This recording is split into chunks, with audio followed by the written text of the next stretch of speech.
बिस्मिल्लाहिर्रहमानिर्रहीम। अस्सलाम वालेकुम। बेहद लाज़िम और ज़रूरी है दो तीन ऐसे बुनियादी नुक्ते। लीगल होने के बावजूद आपके पास पेपर हैं, लीगल हैं 3 साल वाले या 7 साल वाले, उसके बावजूद कई वाक़यात ऐसे बने हैं जिसमें उन लीगल अफराद को डिपोर्ट कर दिया गया है कैंपों से, और कैंपों के बाहर भी कुछ ऐसे वाक़यात हुए हैं। और ख़ास तौर पर एक तो वाक़यात हुए हैं तकरीबन कैंपों से, और दूसरे ज़्यादा कसीर तादाद में वाक़यात हुए हैं कि कोई फ़र्द अगर किसी भी वजह से, काम की वजह से या अपने किसी दोस्त अजीज़ से मिलने थिस्सलुनीकी, सेरेस, कमोतिनी, किसानथी वगैरह बॉर्डर्स वाले इलाकों में गए हैं, तो यूनानी पुलिस ने उन्हें पकड़ा है, पकड़कर सरहद पार कराई है, समंदर पार करा के, सरहदें पार करा के उन्हें तुर्की फेंक दिया है।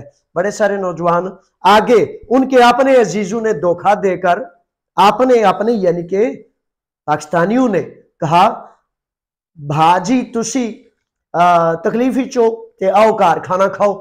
तो जब वो खाना खाने गया है तो उसको अगवा कर लिया है और कहा है कि आप 2000 यूरो दें, उसके बाद तावान की रकम देने के बाद फिर आपको छोड़ दिया जाएगा।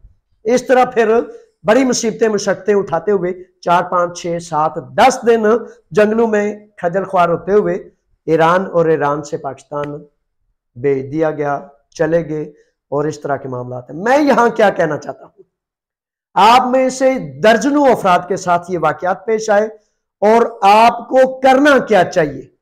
जब तक मेरे बच्चों आप इस पर लीगल स्टेप नहीं लेते, कानूनी चाराजोई नहीं करते।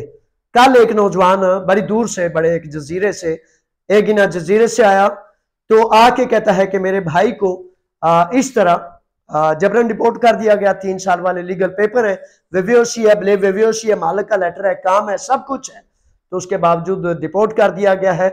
और पाकिस्तान में इतने संगीन हालात हैं कि वो हर तरह से वहां से निकलना चाहता है, भागना चाहता है। मैंने कहा निकलने का, भागने का तरीका तो सिर्फ और सिर्फ एक ही है कि लीगल तरीके से उसके लिए कोशिशें काफिशें की जाए और यूनानी कानून उसे रास्ता दे। तो उसने कहा पाजी वो सब्र नहीं करता, वो इतने ज्यादा बेचैन, इतने ज्यादा फिक्रमंद है कि उन्होंने FIA से बात की है। FIA ने, यानी कि FIA का पता है ना, इमिग्रेशन अथॉरिटी ऑफ पाकिस्तान, तो FIA वालों ने कहा है कि 10 लाख रुपए लेंगे, यूनान के अंदर तक हमारी गारंटी है, जमानत है, अंदर दाखिल होने देते हैं या नहीं देने देते हैं इसका हमें नहीं पता।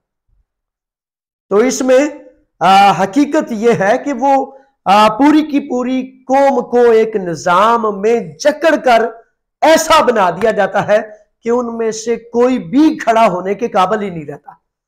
यानी कि फिर उन्हीं स्मगलर्स जो सरकारी और नीम सरकारी इदारों में है, और जो अपने आप को हुकूमत पाकिस्तान कहते हैं, और जो बेचारे उनको हुकूमत पाकिस्तान के दलाल, एजेंट, स्मगलर्स, डाकू, डकैत और मुख्तलिफ ऐसे तरतीबों से, तरीकों से लोगों को लूटते हैं। और लोगों की सादगी देखें कि जुर्रत से, कुव्वत से खड़ा नहीं होना, सच पर कायम है, सच्चा उन पर सारा वाकया हुआ है, लेकिन वो कहता है मैं तो 10 लाख रुपया FIA को दे लूंगा, मैंने अदालतों के चक्कर में नहीं पड़ता। तो मेरे बच्चों सुन ले, अगर फॉर एग्जांपल आप 10 लाख देते हैं, 20 लाख देते हैं, 50 लाख देते हैं, या किसी तरह से भी डंकी लगा के आप आ जाते हैं, तो सबसे बड़ा नुकसान, सबसे बड़ा सकम कि आप आ तो जाएंगे, फॉर एग्जांपल किसी भी तरीके से आ जाएंगे, लेकिन यहां आप साबित कैसे करेंगे कि आप गए कहां थे, कैसे गए थे। इसलिए मेरे बच्चों रहम करें अपने आप पर, रहम करें अपने आप पर।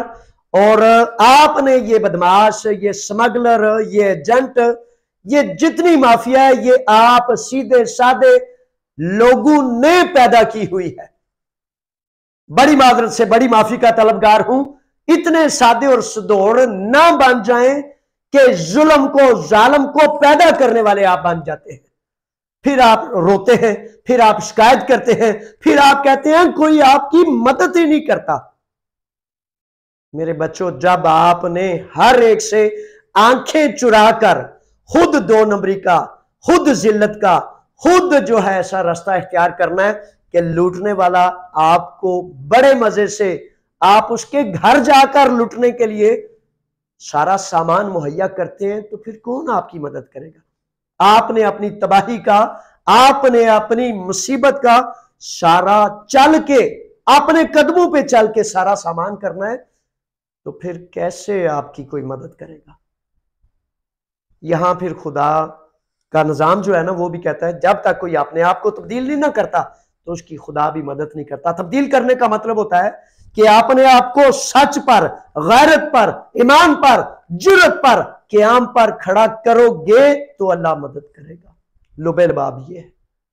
तो इसमें गुजारिश करता हूं कि कैंपों से जिनको डिपोर्ट किया गया, या थिस्सलुनीकी से रेस्कमुतीनी किसान थी, और बॉर्डर एरिया से जिनको डिपोर्ट किया गया, अगर उनके पास पेपर थे, लीगल थे, तो मेरे बच्चों किसी सूरत भी आपके पास दूसरा रास्ता मौजूद नहीं।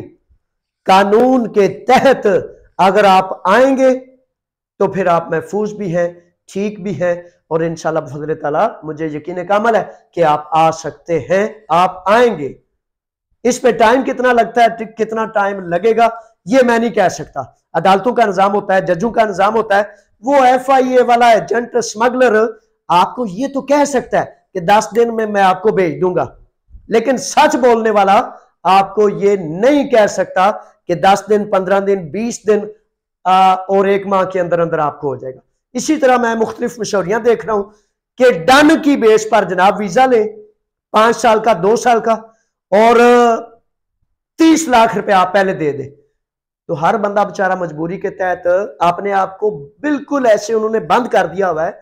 तो मेरे बच्चों, अक्सर बेशतर यहां आकर लोग रोते हैं, कुरलाते हैं कि 30 लाख रुपया दिया, 35 लाख दिया, 40 लाख दिया, तो इसने कहा था 5 साल का वीजा है, तो अब ना मुझे मेरे ठेकेदार का पता है, ना मुझे मेरे मालिक का पता है, तो कहां जाऊं, किस तरह, कहां से मदद लूं?